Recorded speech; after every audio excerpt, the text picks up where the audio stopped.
দুর্যোগ কিংবা দুর্ঘটনা সব পরিস্থিতিতেই সবার আগে এগিয়ে আসে fire service and civil defence force. দুর্ঘটনা যত বড়ই হোক, জীবন বাজি রেখে লড়াই করে যান অগ্নিসেনারা। কিন্তু অন্যের জীবন বাঁচাতে নিজের জীবন বাজি রাখা এই বাহিনীর যেন সংকটের শেষ নেই। তারা দুর্যোগ সামলাবে কিভাবে? বাস্তবতা হলো ফায়ার সার্ভিস নিজেই আটকে গেছে নানা দুর্যোগে।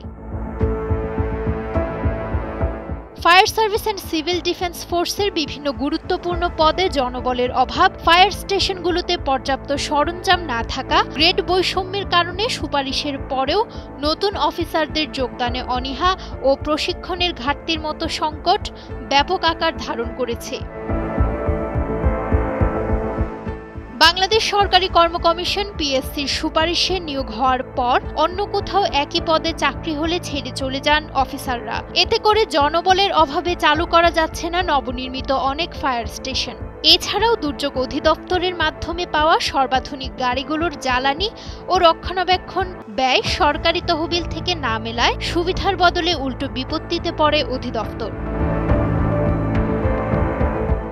ফায়ার কর্মীদের নেই ঝুঁকি ভাতা ও ওভারটাইমের ব্যবস্থা। সব মিলিয়ে এসবের প্রভাব পড়ে অপারেশনাল কার্যক্রমে, যা দেশের অগ্নি নিরাপত্তায় এক মহাসংকট তৈরি করেছে। যদিও পর্যায়ক্রমে সব সমস্যারই সমাধান করা হবে বলে জানিয়েছে স্বরাষ্ট্র মন্ত্রণালয়ের সুরক্ষা সেবা বিভাগ।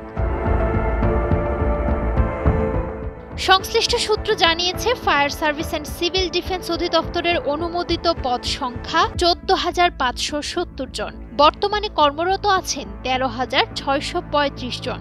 শূন্য পদ সংখ্যা 935টি। খালি চোখে 935টি শূন্য পদকে কিছুই মনে হবে না, তবে অপারেশনাল কার্যক্রম ও প্রশিক্ষণ কার্যক্রমে এর ভয়াবহ প্রভাব পড়ছে। সারা দেশে ফায়ার সার্ভিসের স্টেশন রয়েছে 537টি। একটি ফায়ার স্টেশন চালাতে প্রধান হিসেবে কাজ করেন স্টেশন অফিসার, অনেকটা থানার ওসির মতো।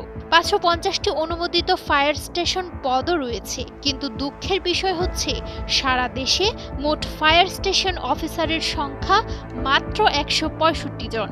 অর্থাৎ অতি গুরুত্বপূর্ণ এই পদে 385টি পদই ফাঁকা। এই পদগুলোতে বাধ্য হয়ে জুনিয়র অফিসারদের কাজে লাগানো হয়, যাদের মধ্যে রয়েছে দক্ষতার ঘাটতি।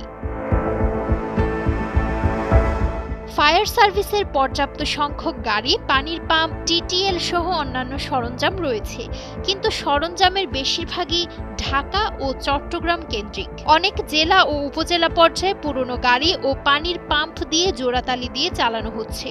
ফলে দুর্ঘটনা ঘটলে বিপাকে পড়তে হচ্ছে সংশ্লিষ্ট ফায়ার সদস্যদের। অনেক ক্ষেত্রে পাম্প নষ্ট হলে দ্রুত সময়ে নির্বাপন কাজ শুরু করতে বিলম্ব হয় আভিযানিক দলের। এতে জনরোষের মুখে পড়েন তারা। নিউজ ডেস্ক, সময়ের আলো।